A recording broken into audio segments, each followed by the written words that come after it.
Bilasizlar, bizda hali onani qornida tug'ilmasimizdan oldin savol boshlanadi. Qachon degan. Onani qornida yotibsiz, onangizga savol berishadi. Qachon tug'asan?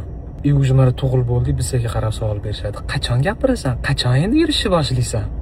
Undan keyin siz maktabga qachon chiqasan? Maktabga chiqib bo'lganingizdan keyin qachon endi o'qishga kirasan? Kollejga, litseyga. O'qishni bitirib bo'lganimizdan keyin qachon endi bunday tayinli ishni boshini tutasan? Ishga kirganimizdan keyin qachon endi uylanasan? Uylanib bo'lganimizdan keyin qachon endi bolali bo'lasizlar? Bolali bu bo'ldik-a. Qachon endi ikkinchisiga harakat? Qachon endi uchinchisiga harakat? Уже birinchisi ham, ikkinchisi ham, uchinchisi ham bo'ldi. Lekin qachon endi bolalarni uyli joyli qilasan? Uyli joyli ham qilib bo'ldik. Qachon endi pensiyaga chiqasan?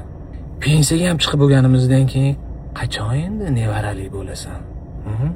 Bo'ldi, biz уже o'l bo'ldik, уже tuproqga topshirib bo'lishdi. Qachon endi ovqat kelarkan, unda osh bosh, somsa pomsa, issig'i qachon kelarkan, sovug'i qachon kelarkan?